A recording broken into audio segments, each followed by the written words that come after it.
and welcome to ABB India Limited's Q1CY 2024 January to March quarter earnings conference call. As a reminder, all participant lines will be in the listen-only mode, and there will be an opportunity for you to ask questions after the presentation concludes. Should you need assistance during this conference call, please signal an operator by pressing star, then 0 on your touchtone phone. Please note that this conference is being recorded, and any unauthorized recording of this call is strictly prohibited. The recording will be made available on the company's and SEBI's website subsequently. I now hand the conference over to Mr. T.K. Sridhar, Chief Financial Officer of ABB India Limited. Thank you, and over to you, sir. Thank you, Neerav. Very good morning to all of you. Welcome to the first quarter 2024 results call. Right, so I have with me on the call Mr. Sanjeev Sharma, the Country Managing Director, and Kiran Dutt, who leads electrification, and also Sanjeev Arora joining us remotely for the motion. So we were not able to get other people for robotics, Subrata and Balaji for the process automation because they are traveling and they are with customers. And therefore, we now start the call. So over to you, Sanjeev. Good morning. Thank you, Sridhar. Thanks for joining today. We had an AGM on 11th of May, Saturday. I hope many of you had a chance to watch the proceedings because they were available live. But we'll today like to give you a quick overview of January to March 2024 results. So just before we dive in, just as a reminder that ABB in India, we operate 4 verticals, which we call as business areas, in electrification, motion, process automation, robotics, and discrete automation. In our view, our portfolio, all the business areas, and the 19 divisions under these business areas really represent sweet spot for what is happening in Indian economy, and be it in terms of infrastructure development, industrial development, digitization, and also the manufacturing expansion that is taking place in the country, because our portfolio products, they align very well with respect to the growth that we are seeing in the multiple market segments. As you know that we have 19 divisions which are exposed to 23 market segments, and that gives us the fundamental resilience as we participate in the marketplace. We serve our markets with 5 manufacturing locations, which are in Nashik, Faridabad, Baroda, and two campuses in Bangalore. Within these campuses, we have 25 plants, and we have 28 customer care offices around the country, so that we are close to customer always. And we are also serving the market with 750 plus channel partners, integrators, OEM, supporters for our business portfolio. And as you know, the impact of the partners is that we get about 41% of our business through partners, and 59% is direct sales. Next, please. So just to give you business highlights, in the quarter gone by, or the quarter that we are discussing today, our orders grew by 15%, which we believe is the underlying success of ABB India's multi-division, multi-market segment portfolio, because it pairs very well what is happening in the marketplace, and also the kind of focus each of our division pays to their customer and customer market segments. And we continue to grow and penetrate in multiple market segments, multiple geographies, deep into Indian territories, and also we continue to expand our product portfolio in each division. And combination of that continues to give us more access to the market, and that's the reason we grow faster than the GDP growth of the country. Our revenue on back of higher backlog grew 28%, and we continue to experience positive book-to-bill. Our profit after tax grew 87% due to good capacity leverage, and also we continue to optimize the cost. So there is a good operational excellence, results which are coming through our value chain, because we focus not only one part, but we focus on entire value chain, and our teams continue to deliver us better operational results. We stand at robust cash position at 5,036 crores, and while we do the business in a credible way, we continue to focus on sustainability aspects, because we think it is the right thing to do. It is not something which is a buzzword for us. We do it because it's the right thing to do in India and also for the environment. And we reduce 88% of our greenhouse emission in scope 1 and 2 at our own operation as compared to baseline year of 2019. We continue to focus on water. So our operations are increasingly becoming water positive. That is, we put more water in the ground, and we continue to raise the level of the ground water level wherever we are present, and that we continue to do. And right now, more than 50% of our campuses are water positive. And we also launched a compact drive ACH 180, which caters to a very exciting segment of HVACR equipment sector, and this is again a high growth segment. So as I mentioned, we continue to expand our portfolio. What we see is the positive market momentum across market segments, and both for the large customers, medium-sized customers, and the small customers. So we had a healthy mix in last quarter of short and long cycle opportunities coming from industrial sector, as well as from the digital, that is data centers, and also from railways and metros. Our export expansion took place by 23%, though exports remain by percentage as 10% of our portfolio, but net there is a high growth.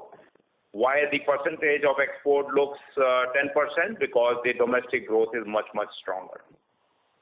Discrete continued momentum in automotive sector and electronics is visible to us. And also on the process industry side, if you see, we have energy industry, metals and mining, they are expanding.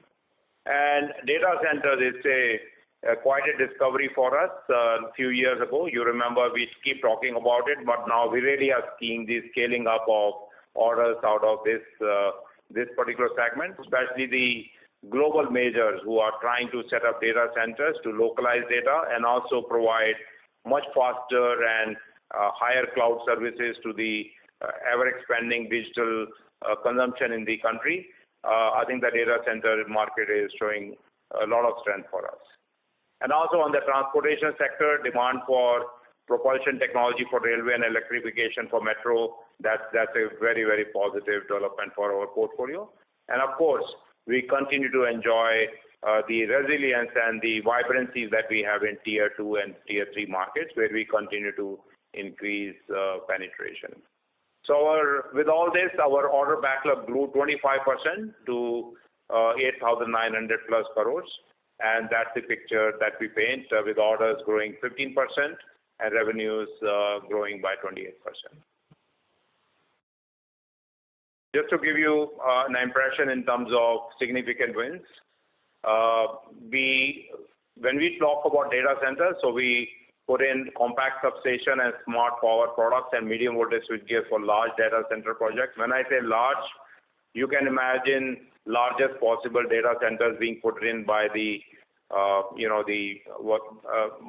major players, global major players who buy these similar products and services from us globally, and they continue to repeat that in the country. And also our robotic solutions beyond automotive are penetrating in new market segments like F&B segment, wherein there's a good uptake because productivity of a plant is not only production, but also how quickly you can deal with the end of the line packaging solution, because that otherwise slows down the productivity of the line. So that's where the robotics come quite handy. And global metal product manufacturer relies on system drive, so we had a major order there. And also robotic solutions are being increasingly applied in the manufacturing of electronics, which is expanding in the consumer goods and mobile phone assembly, and robotics is becoming a key ingredient for scaling of the production. Our low voltage motors, for the range of pump manufacturing and water solution and engineering company continues to find favor because we deliver energy efficiency motors, and everybody is very conscious these days in terms of really buying energy efficiency components to run for their facilities.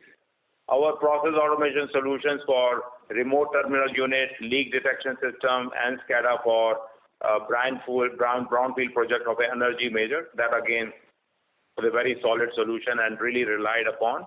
And we continue to see a lot of repeat orders in these particular areas here. So this gives you a flavor how ABB portfolio plays in different segments, different market segments, and different products, how we have created the very large and wide catchment for the market. So one of the key reasons why we succeed is because we have very passionate teams in the market as well as in the businesses, and they continue to reach deep into the market and market segment. So at any time, if you speak to us today, there is somewhere our teams are connecting with more new customers and really making them aware about ABB portfolio and the benefits of it. And that's something which continues to, that awareness itself continues to create a growth momentum for us across the country. Next, please. So if you really look into the market segments that we talk about, this is how we see them. So you can see the high growth segments are in data center, railway, metro, and electronics. They are growing, say, plus 15%. And enhanced, which is, say, the middle one, they grow between 8 to 15%.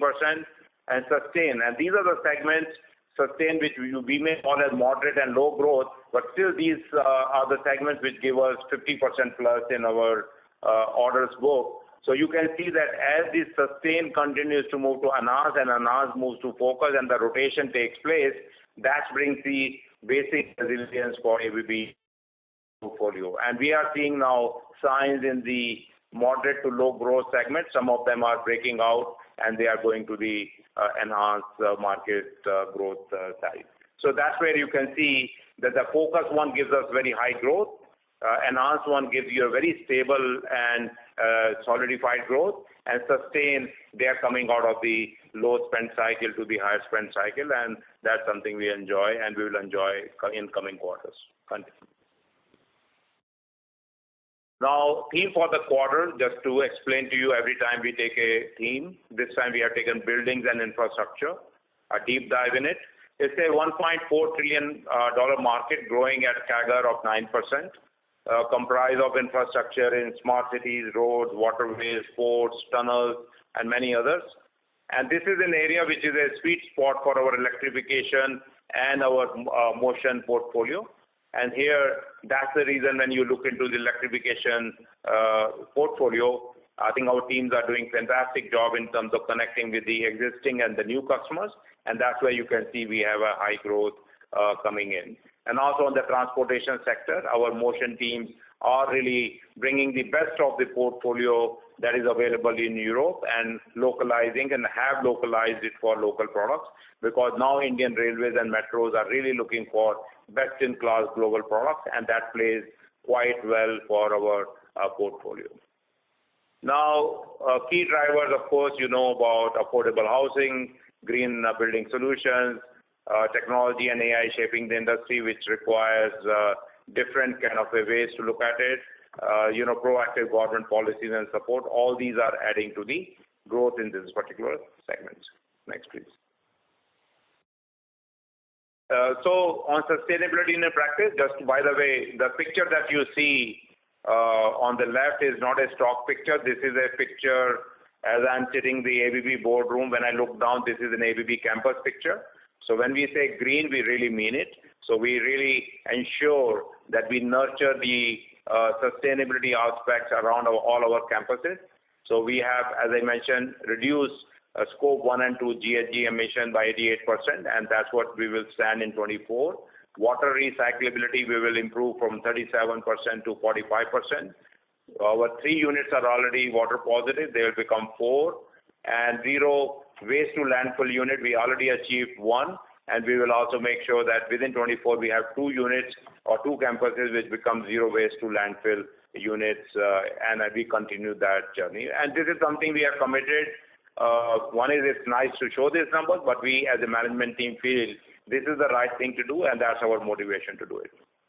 And I think with the result, we also know that in 3 years ago we had only 2 ESG funds which were invested in ABB, and as of last count, I think it is about 52 or 55 ESG funds invested in ABB stock. On the CSR side, we continue to develop the infrastructure in the rural road infrastructure project. So this road, as you see, it's being developed around Nelamangala rural road, which is close to our plant and which also serves safe commute of the vehicles, plus also providing a segregated path for women to be able to come to industrial areas in a safe and a much more conducive way, with lot of confidence that if you want women to participate, you got to have the right infrastructure to walk to the work from these metro stations or from the spot where the buses, etc. drop. So we continue to develop with mind so that there is a higher confidence in the teams and the women and the men to come to the plants where we are situated, and there is a positive talent acquisition possibilities for us. At the same time, the rural folks who use these roads, I think there are less accidents and there is a much smoother movement of goods and people in these areas. We do organize science competition on National Science Day. We have a special school to mainstream children for special needs, and also we have inaugurated pediatric OPD at Municipal Hospital in Delhi. We have supported it. So we have multiple areas, 3 focal areas, which is education, diversity and inclusion, and healthcare for communities. And we make sure that all the funds that we have, we meaningfully spend them every year. Next, please. So summary, aligning with India's growth and global shift. So what we see right now in the market is domestic demand and elections. Though everybody asks us what is the impact of elections on the portfolio and the growth, you can see as such we have not seen such a big impact in the first quarter. And we do believe that this time around elections have had no real impact, but we are cautiously optimistic about it. Whether there are pre-election or post-election, some weakness can be felt, but we have not felt it in a major way.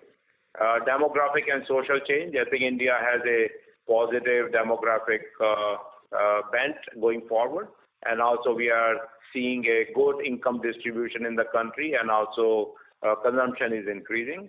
So that again backfills the customers who are encouraged to expand their capacity, and that goes quite well for our portfolio. And private capex, yes, we see a significant private investments in areas like data center, automation, industrial automation, metals and mining, and PLI-led capex.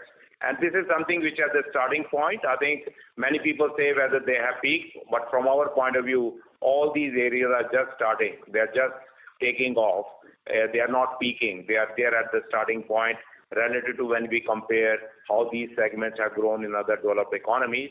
We are at the starting point, not at the midpoint, not at the high point. And then, of course, energy access and transition, global offshoring, technology advancement, all these are playing for our portfolio. So at this point, now I hand it over to T.K. Sridhar, our CFO, to take you through financial highlights. Thank you, Sanjeev. I think it was very insightful. So let's go to the finance numbers. How did we perform? I think our press release has got a lot of more information and data for all of you guys to digest. And also, I think this time we made sure that these presentations are available well in advance so that it could help you, or we can read or as report writing if it's needed for you guys. So coming to the performance, how did we perform? I think as Sanjeev was mentioning, it was again another strong quarter. It was a solid start for the quarter as well. I think this quarter was characterized by certain milestones which were achieved, which were not there in the future. I think the first time we crossed in revenues, we reached 3,000 crores. And PAT, yes, 15% is what we see. Then also cash, we reached about 5,000 crores. So this is something for the first time which we have done. And when we go a bit deeper, orders received, I think we did 3,600 crores, 15% up over the sequentially, and also 15% up for the Q4. But I think good part of it is that the 373 crores of orders, what you have seen, is basically characterized from the data centers orders, what Sanjeev was alluding to earlier. So backlog, I think strong backlog. We don't see any sort of non-moving or a slow elements on this. So we hope all this backlog will be executed in the quarters to come. And not to forget, there's also included the traction orders, which are long gestation orders, including the service element of that. So that takes up a bit of a portion of this. Revenues growth of 28%, at 3,000 crores, and profitability quite high compared to the previous quarter. So I think this was absolutely a very normal quarter. There were no untoward one-offs like the forex or any other cost which was there. But I think it was more attributable to the material cost, good revenue mix, which has helped us to do this, and also on the good control over the other elements of cost. So overall, I think it was a good start for the year. So let's go to the next slide. So we are operating at 4,600 people in the organization. So I think this is something slide which I'd like to spend a bit of more time. So I think when the group normally releases the results, the group gives a view of different geographies, and one of the key geography which group looks at or takes reference to is of India. So I know when group results were announced, so the India, they said it was a growth of 5%. And there were quite a few questions to me that whether it is 5% or what is it. So my request is the group looks at India differently and we report orders differently. So this picture will give you both the views. And for the sake of good clarity, even though Sohini was mentioning it could be a bit of a conceptual slide, I made sure that we give more data about it so that it is, because for the first time I thought of giving more clarity to this topic so that we could establish this clarity for all of you once and for all. So orders which emanate out of India, right? So this is the view what a group looks at it. So it consists of customers in India placing orders on ABB India Limited, which is the listed entity what we are talking for. And also what are basically, there are other companies in India which also can get some orders, like the BNR automation sort of stuff. And also we have companies, other ABB companies outside India. So this looks at what are the orders which the Indian customers has placed on different ABB entities globally and locally. So if you look at it, so last year the order intake was 389, and this year was $407 million. So therefore, it gives a 5%. And this was exactly what was captured by the group in its press release.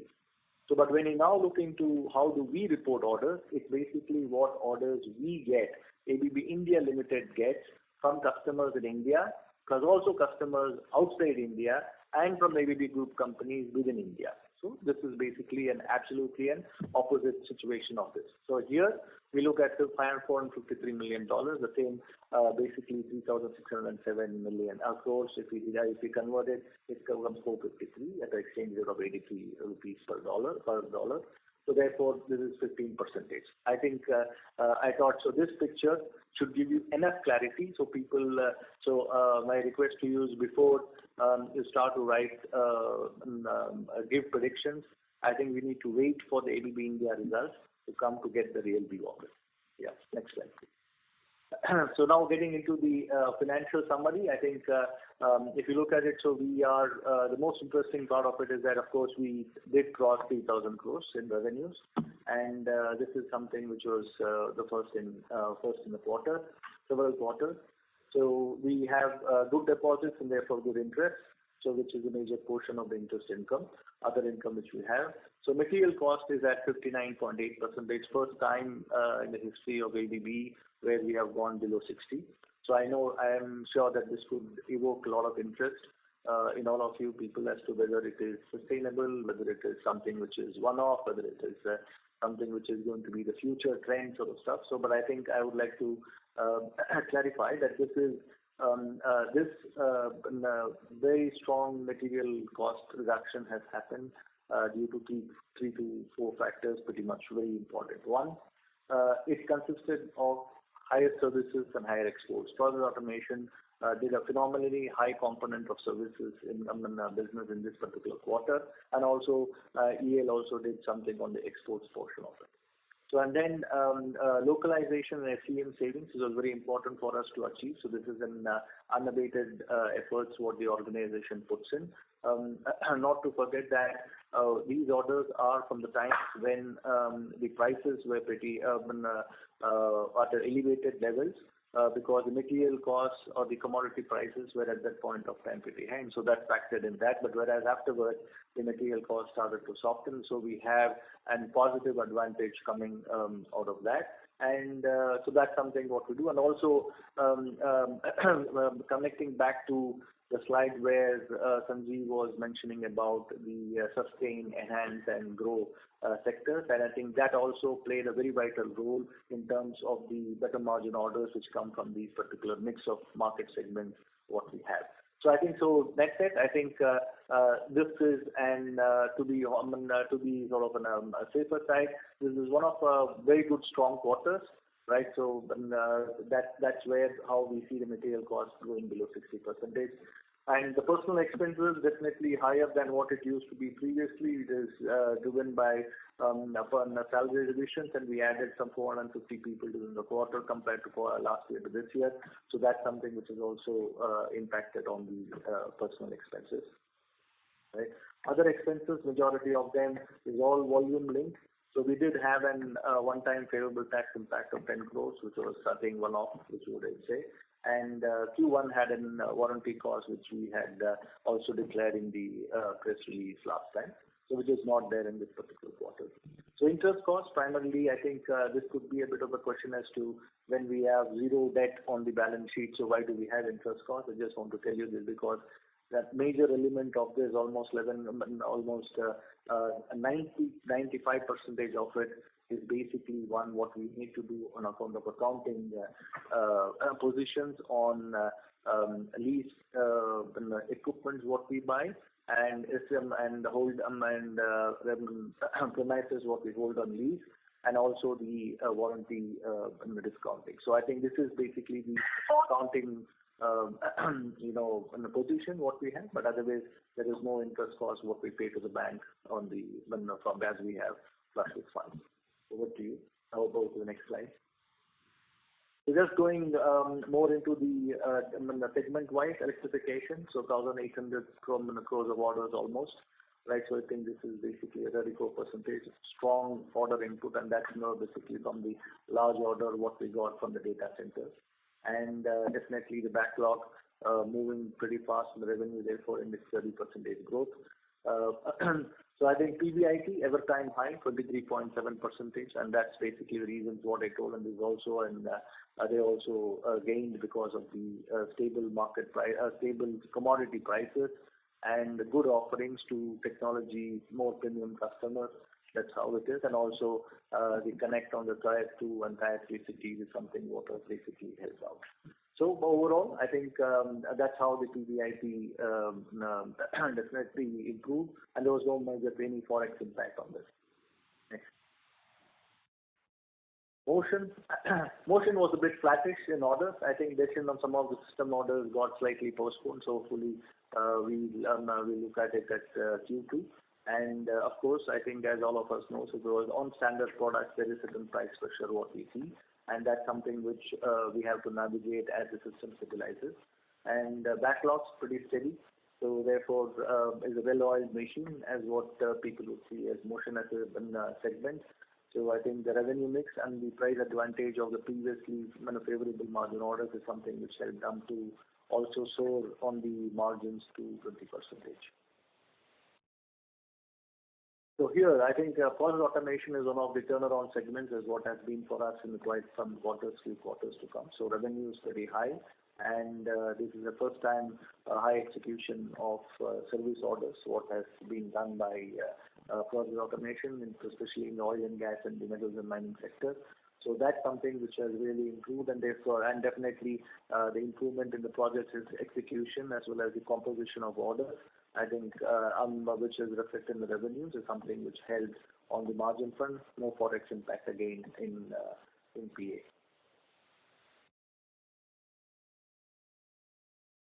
The last slide, robotics, I think they're also a bit flat. I think so they will get some orders in the coming quarters to come from the industries what are relevant for robotics, is what we were seeing in the previous slide in the business. So revenue is growing pretty solid at 60%. Of course, Q1 2023 was slightly flattish, and therefore relatively it looks higher. But I think 100 crores or 110 to 115 crores is standard what this thing is showing. So they have a slightly lesser backlog at this point of time, as we see, because the revenues have started to grow faster than the orders, and they would catch up in the coming quarters with the orders as well. And with definitely a higher revenue execution, you see that translating in the bottom line as well. And with a good composition of service and profitable segments of revenues. So this is by and large the overview of finance and as well as this thing. So, and needless to mention, so we have a very resilient and diversified business model with 41% in this quarter coming from EL, 32% from MO, and process automation going up to 23% is what we saw, and which has basically pushed up the profitability numbers as well. And compared to that is the offerings which we go through project, service, and products. So project is slightly higher at 16%. And services is a good percentage of 14. So this is something which is a clear focus for quite a few business divisions. And coming to the geographies, as Watson was mentioning, is that even though projects are growing, so exports are growing definitely on an comparable basis pretty strong, but the domestic demand is something which is growing faster, and therefore we could see 92% of our revenues come from India, and the balance is orders from exports. So this is by and large the Q1 synopsis of how we performed, how the business environment looked like. And so I know we did take a bit of a longer time, 3 minutes more than what we should normally take for our commentaries. So we now can open up for question and answers. Meera. Thank you very much. We will now begin the question and answer session. Anyone who wishes to ask a question may press star and 1 on their touchtone telephone. If you wish to remove yourself from the question queue, you may press star and 2. Participants are requested to use handsets while asking a question. Ladies and gentlemen, we'll wait for a moment while the question queue assembles. Participants, you may press star and 1 to ask a question. The first question is from the line of Renu Baid from IIFL Securities. Please go ahead. Yeah, good morning and congratulations to you for a very strong performance. Just firstly, I would want to appreciate how well the company has explained the bridge between group and India reported numbers. So that is very helpful for all investors. Second, again, coming to questions. First, Sanjeev, you did highlight that various end markets are just at the start of their investment cycle when you compare with other developed markets. So from a preparedness perspective, both with respect to capacities and people capabilities and skill sets and technologies, how is ABB planning to invest its cash chest and build up its portfolio for these emerging opportunities in the domestic market? That's the first question. Yeah, thank you, Renu. As far as we are concerned, we continue to invest in the incremental expansion of our capacities, both in the people resources as well as the physical resources are concerned. So that's always an ongoing process. So every year you see we have expanded facilities. Plus we continue to invest in the productivity measures in the existing facilities so that we are able to produce more from the same infrastructure. So if you see EL, MO, PA, we have a lot of expansion taking place there, and I think as you go forward, you will continue to hear from us that yes, our forward planning is matching in step with how we see the market will grow. So, just to add to what Sanjeev was mentioning, right? I think we invest almost in the last 2 years 180 to 200 crores in just on expansion, and that particular effort will continue as we see the demand expanding. Sure. Secondly, Sridhar, at various segment discussions, you did allude to very high margin or better price margins in the orders when commodities were at the higher level, aiding margin expansion. So possible to broadly quantify in the backlog or first in terms of revenue, proximate contribution from these, in terms of dips towards the margins from these high-priced orders? And given the kind of backlog and the mix that you're seeing today, do we think net margins in early teens should be broadly sustainable for us from a 2 to 3 year perspective? That's a good forward-looking question. So let me give you a bit of a color on it. So while we don't give any forward-looking forecast on it, right?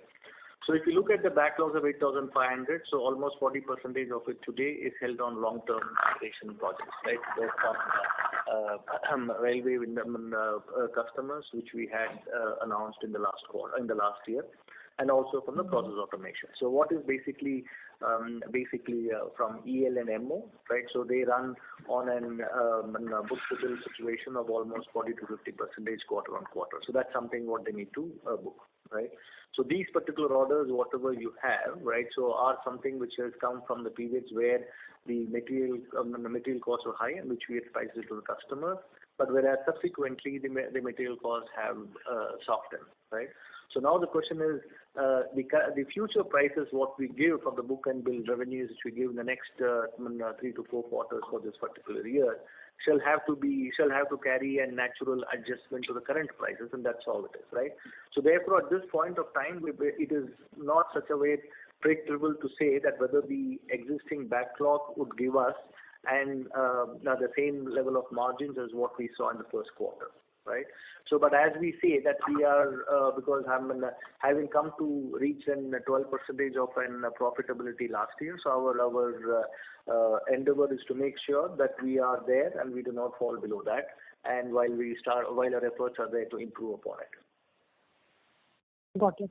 Lastly, if I can ask one more, in the annual report, if you see, we saw very impressive growth in the share of electronics and specifically other product segments, which grew by almost 30%.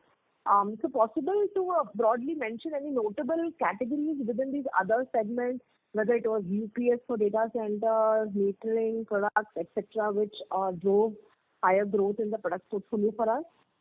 You are mentioning of EL? Overall, if you see the annual report, we have a product-wise breakup given in terms of switch gears, motors, electronic supply components, and others.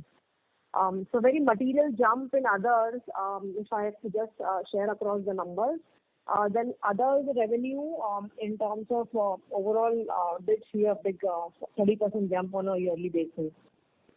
So, Renu, in material terms and the size terms, data centers definitely is one. Railways is another one, and the metro. These are the ones which are playing out, plus the electronic sector and the automotive side, but on the EV side, there's an expansion for us. Got it. Yeah, and last time I think we also got some good orders from the metals and mining as well as oil and gas, right? So that also is something which helped us, and that's exactly what you're seeing in terms of service revenues which got executed in Q1 for PA. Got it. Okay. Thanks, sir. That was helpful. Thank you and all the best to you. Thank you. Thank you very much. Ladies and gentlemen, in the interest of time, kindly restrict to 2 questions per participant and join the queue again for a follow-up question. The next question is from the line of Jonas Vuta from Aditya Birla Mutual Fund. Please go ahead.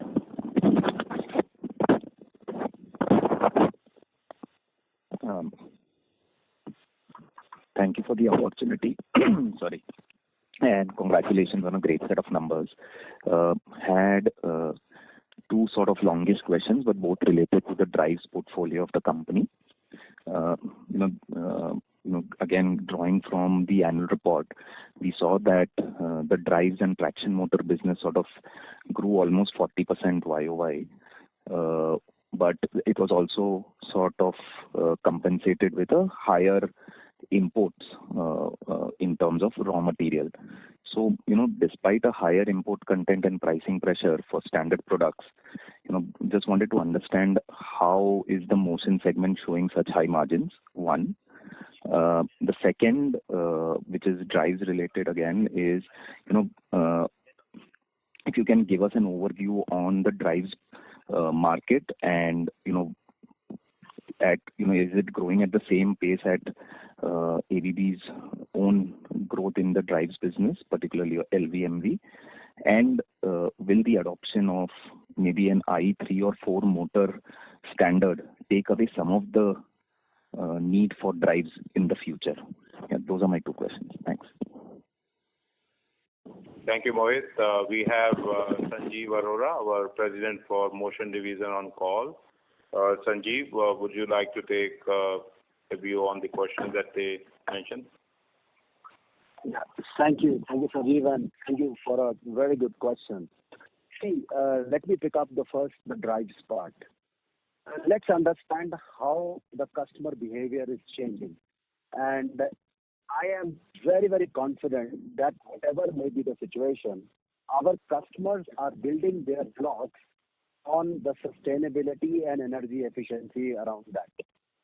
And that will really bring the real drive in the drives demand.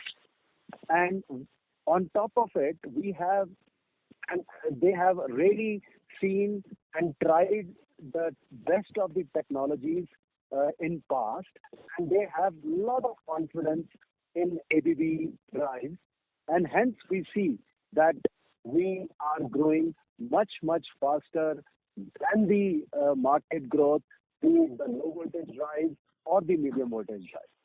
And this momentum will continue irrespective of what we see in the times to come in the market, because customers are really dedicated to their goals of really net zero and energy efficiency, and this is a low-hanging fruit.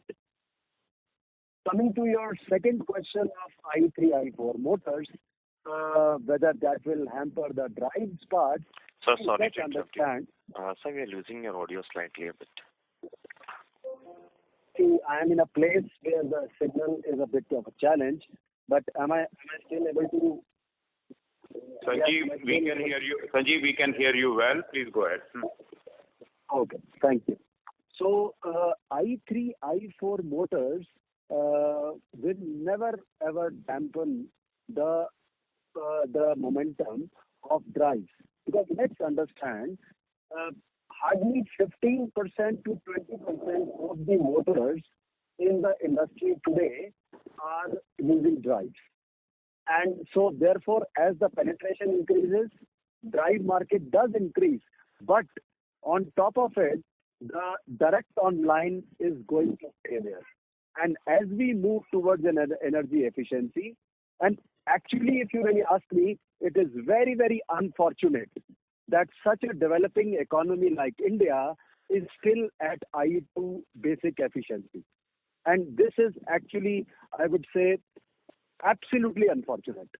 So as we learn more about motors, we should raise our bar to I3, I4 as the minimum efficiency level which should prevail in the country, in case we need to really cope up with what Europe of the world or US of the world are actually going to. So it is not going to dampen because market is very wide. And secondly, we must at all costs now, the government should play a vital role in bringing up the efficiency from I2 to at least I3 or I4 level as the minimum operating efficiency. That's from my side. In case any more clarification, I'm open for it. So just one quick one. What % of our drives portfolio is localized? That's my final question. Thank you. So that is one thing which we refrain from expressing. But then I can tell you we have a good amount of localization. So, Jonas, what we do is the localization is a continuous process, but that is something which we continue to do to stay competitive, as well as making sure our supply chains are as local as possible. And your question on i3 and i4 and drives is very relevant. And of course, on the lighter side, you can help us by whenever you go to other calls with other customers who are using a lot of energy, and the question, why are they not using more i3 and i4 motors and drives? I think that will help us also boost the consumption of these products, which actually overall reduces the energy footprint in the country. Got it. Thank you and all the very best. Thank you. Thank you. Thank you. Thank you. Next question is from the line of Mohit Kumar from ICICI Securities. Please go ahead. Good morning and congratulations on a very, very good quarter. So my first question is on the data center. Is it possible to give some sense of the data center contribution as a percentage of our revenues? Is it fair to say the contribution has reached more than 10 to 15% of top line? No, it has not reached to those particular levels, right? So it is, of course, a very fast-moving market, and therefore it is very vibrant in our revenue distribution of that. My second question again on the data center, sir. How do you see this specific opportunity this year versus last year? Is it looking better or flattish compared to last year? It is accelerating. It's increasing in the size of the data centers, and also the players are doubling up the investment in this area. So, and this is something we will see continue having the same trend. Yeah. And sir, last question. Is it right to say that we have localized all the data center opportunities to the country? No. You mean by the operators? No. I think my question is a starting point. My question is even by ABB. My question is, sir, whatever we are producing for data center, is it completely localized? That is highly localized. Understood, sir. Thank you, sir. Thank you and all the best. Thank you. Thank you. Thank you. Next question is from the line of Mahesh Bendre from LIC Mutual Fund. Please go ahead. Hi, sir. Thank you so much for the opportunity. Sir, currently 40% of revenue is derived from the partners, that is more of distribution side. So you mentioned that we are reaching tier 2, tier 3 cities. So in terms of your own understanding, how much market we have covered in terms of tier 2 and tier 3 cities, and what more penetration we can achieve? And basically I'm asking the further potential for our growth in terms of tier 2 and tier 3 cities and penetration. Good question. We have Kiran Das, our President for Electrification. So he deals with this topic and it's very dear to him. So Kiran, would you like to say a few words around it? Thank you, Sanjeev, and thank you, Mahesh, for this question. You're talking about tier 2, tier 3. I'm even looking at tier 4, tier 3 cities, tier 5 cities as well. So that's how the situation is in India. As you know that we have already commented that we are already looking at 23 segments of the market, and all these 23 segments are located in different kinds of cities in India. So you understand that, and it's very important for us to ensure that these customers who are located in tier 2, tier 3, tier 4 cities are catered to in the best way possible in the shortest possible time as well. So looking at that, our penetration has increased over the years. Over the past few years, we have been looking at what kind of distributors are available and where could we penetrate more and more. And that's a continued action. We will continue to do more. If you ask me how much we have covered, we have a long way to go. So we would do that in the course of the years to come and ensure that our customers get the best material possible at the best, I would say the least possible time which is possible to be delivered to them. So as we mentioned, this part of our portfolio, we sometimes fondly call it as a fast-moving industrial goods. So here, as Kiran very honestly said, it's a journey which has started and it's a long way to go. So this is I would say on the lower side of the curve rather than on the mature side of the curve at the moment. Yeah. So I think in the presentation, Sanjeev, so you definitely showed about how we are connecting the customers. I think there are certain cities like Aligarh and Asansol where you would have not even sort of thought about. I think that's some of the connects which we will definitely develop this particular market. Sir, I mean, the distribution side, this portfolio more towards motion, or is it more towards electrification? Both electrification and motion, and also partly in process automation. Okay, sure. Thank you so much, sir. Thank you. Thank you. Next question is from the line of Amit Mahawar from UBS Group. Please go ahead. Yeah, hi. Good morning, Sanjeev Sridhar, and congratulations on great performance. Sir, if we look at the global color, it seems Asia is driving a lot of demand on new electrification products, especially on the medium voltage. Do you see for us when we expand capacity, I mean, you spend today 150, 200 crore on capacity expansion, bulk of this going towards the electrification portfolio expansion? And to the last participant's question, any specific gaps, majorly you would want to cover on the medium voltage side for data center, because we still don't do a lot what parent does, because the market in India is still emerging. So any color on the expansion on the EP side, and if EP will expand disproportionately in revenue share in the next 5 years? Thank you. So on the expansion side, we are investing in all areas, namely electrification, motion, and process automation. So we are seeing that growth. Robotics, we already invested quite well in 2020, and we are, we get the benefit in terms of the market share of the market segments we are focusing on.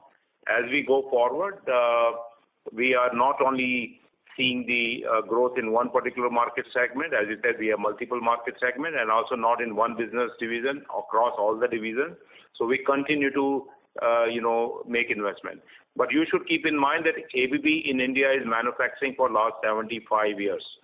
So that means we already have our investments in place, and anything that takes for us to cater to incremental demand is only an incremental investment for us. So that's where we have the leverage. And plus, we continue to optimize our operations. We continue to use a lot of automation and robotics. That also in the same footprint, we are able to produce more. So that again adds to our operational leverage as well as on the productivity side.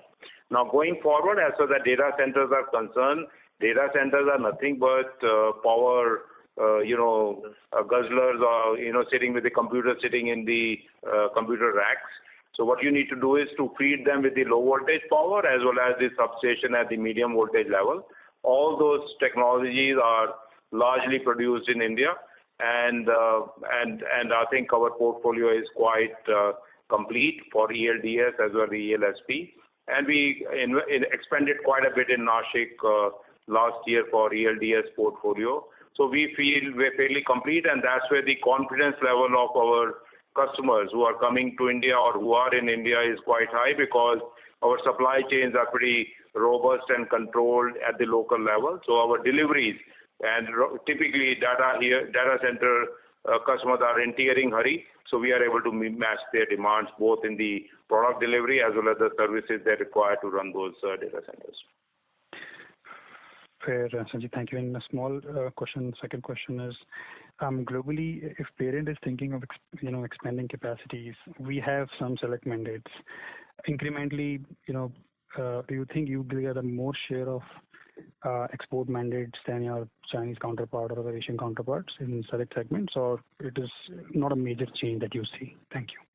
My time in morning till evening totally gets dedicated for Indian market, because we are a multinational. The very reason we are present in India is for India. And that's where we see continue to spend more of our time. But at the same time, the mandate I have given to all the division heads is to prepare their factories and operations to world-class levels, even better than what is existing anywhere in the world, so that there is a pull for those factories to supply in the other location. And that's what we continue to invest in last 5 years.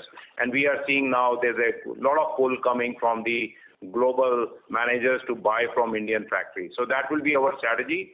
We will not be seeking proactively any mandates, because this is something we will allow the natural pull to come from the global segment. And there are pulls and pressures in the global market which are favorable for India, and we will take benefit of it. Very well ties up with what parents says about you. Thank you, Sanjeev, and good luck. Thank you, Amit. Thank you. Next question is from the line of Parishit Kandapal from HDFC Securities. Please go ahead. Hi, Sanjeev and Sridhar, sir. Congratulations on a great quarter. So my first question is on the large order pipelines. If you can highlight, give some more color on how's the large order pipeline panning out for the rest of the year. Large orders we are getting in from railways for the motion, which is the traction orders. Then we have a good large order coming out of the data centers for the electrification, especially the distribution solutions. And we also have large orders in our process automation energy, as well as process automation, process industries segment. So that's where the bulk of the large orders are sitting at this point of time. And then we, of course, have the medium-sized orders and the fast flow orders, as we call it, the fast-moving industrial goods in electrification, motion, and process automation. As far as robotics is concerned, it's an ETO business, which is very specialized. And when the companies like, local manufacturers of the automotive, they expand, they continue to upgrade their lines, and that's where we see cyclic orders into the robotics. Very high quality, very sophisticated orders across electronics, automotive, and others. But yes, large orders, I mentioned to you the divisions where the large orders are sitting, and also we see a pipeline going forward. Okay.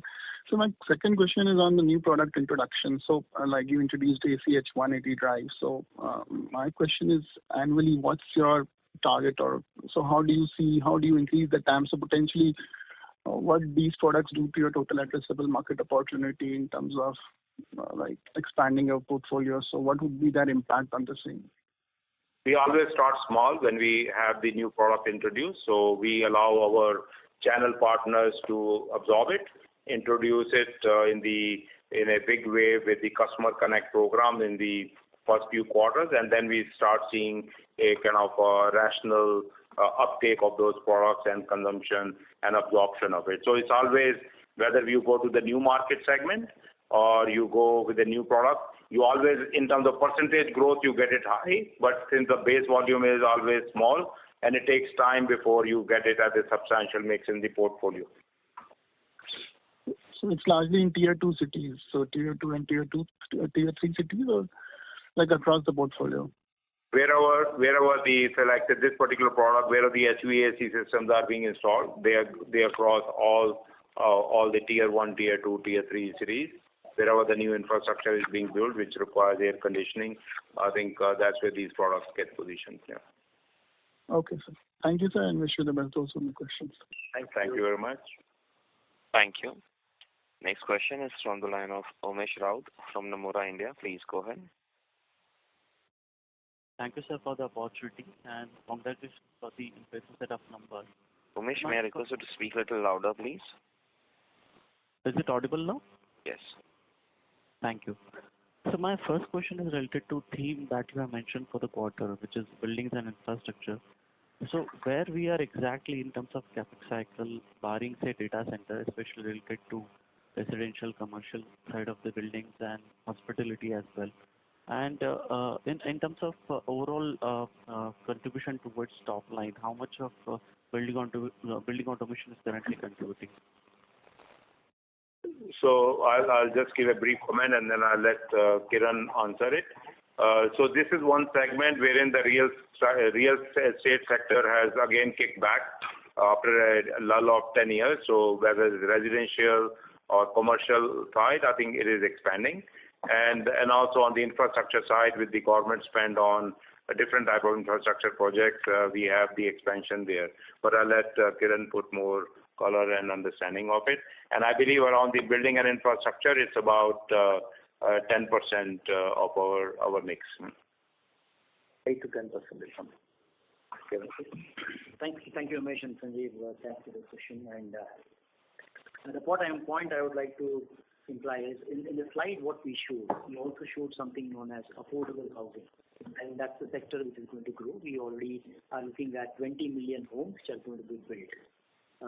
Having said that, it's also important to note that for buildings, there is a component called NCB, for which we celebrated 100 years of invention in ABB Global. So it's been already announced. The press releases are already there.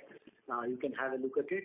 In fact, the NCB, which is a primary part of any particular house or a home, It was invented by Hugo Stotz, and this was in 1924. And that was later on, of course, bought by Brown Boveri, and later on, you know how ABB was formed with RCA and Brown Boveri coming together. So that's a very important aspect I would like to mention here. And then what is also important to understand is 70% of the buildings which are going to be seen in 2030 are yet to be built. So having said that, you know what's the potential in this particular segment of the market. You also mentioned a question on building automation. I think what we see at this point of time is just the initiation or probably the first start of this kickstart of this particular building automation. We see a lot of potential coming out from it. We also, some of the colleagues here sitting here have also visited our office here and seen what exactly building automation can do. And it's a good showcase to the customers who would like to implement building automation as well. So building automation is at this point of time a preferred one by a lot of customers who are in the commercial sector. The residential sector is just on the rise or pickup. So it's just the start of the story. Thank you, Kiran. And as Sanjeev mentioned earlier, that there's a lot of uptick on the sustainability side for the IE3 and IE4 motors and also for drives. Just like that, as we go forward, the building automation also falls in that category, wherein building automation, BMS, is a key component to make sure that the energy optimization takes place in the high-class building. So we see a good scope of development there, having experienced how Dubai market developed and other markets which were recently constructed, how the consumption of these products take place. Thank you, sir. My second question is pertaining to capital allocation policy. We have seen almost a jump of 2x in terms of cash position, which is currently close to 50 billion. And looking at, I think, operating cash flow generation going forward as well, I think it will remain closer to about 15-16 billion on a yearly basis. So I just wanted to understand what we are thinking in terms of utilizing that strong cash balance and upcoming future cash flow generation. Okay. I think we had already, a couple of calls before also we are doing it. So I think the first thing is that we follow a very clear capital allocation policy. I think 30 to 35% goes in terms of meeting the net working capital expansion needs, what is needed as we grow. And the balance would be required for, we have earmarked certain sum of the cash for inorganic and organic options, right? So that's something which you already declared. So which is every business is definitely working towards that as to how they could expand their portfolio or become more operationally more productive in terms of their offerings to the customers. And so there are various options what is being looked into. And last but not the least, I think we also share the cash with the shareholders, and therefore, as you know, that we increased the dividend quite extensively in the last year. So I think this capital allocation policy is consistent, right? I think so it slightly changes from year to year depending upon the focus area, but this is how we run the capital allocation policy.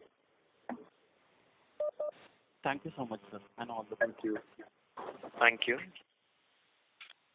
Next question is from the line of Aditya Mongia from Kotak Securities. Please go ahead. Yes, thank you for the opportunity and congratulations on a very strong set of numbers. I'll go ahead with my questions. The first question was, first of all, special thanks to Jonas for his question, just picking up from there on energy efficiency. So we've seen the benefits of energy efficiency come in a meaningful manner from a bottom line perspective in the motion segment. The parent has been talking about other areas wherein, let's say, decarbonization-linked kind of spending to reduce decarbonization is starting to yield business opportunities. It will be interesting to hear Mr. Sanjeev Arora's views on India, in what shape and form beyond energy efficiency is he seeing new business opportunities.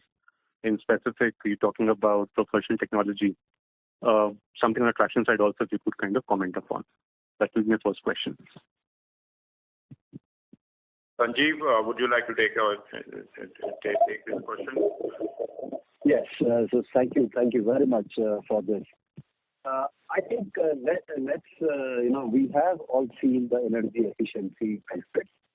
partly that also supports the carbon neutrality. Because ultimately, when we have more efficient technologies to run our operations, and especially with the motor-driven equipment, which are the energy guzzlers, and if we use the energy optimally, then definitely we support the carbon neutrality theme.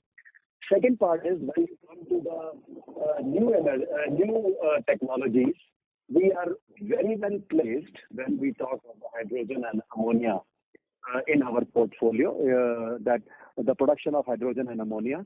We have taken a few orders in hydrogen, and especially when you talk of the powering of the electrolyzers, we have good technologies. Now, while we talk of this, even when you talk of the ethanol piece, again, there also we are very well placed, blending the oils. And then I would also like to take this opportunity and mention here that one part is the production, but other part is the transportation of hydrogen, ammonia, and there our energy efficiency, motors and drives, use of compressors, use of pumps, they are a very good technology to be placed with the OEMs, who will actually supply them to the end users. So I think overall, while in production of electrolyzers, but also in transportation, also we are very well placed. Coming to the railways part, we have seen the electrification going very, very strong. And we have been a very major contributor more in terms of electrification of Indian railways. And now we also play a good role in the metros and providing our absolutely state-of-art technology on the converter businesses and also on traction motors. So overall, I think we are adding to the theme with the global technologies, and which is very much welcomed by our customers. Let me know in case I have missed out something. I think, Sanjeev, thanks. I think that's quite a bit of an explanation.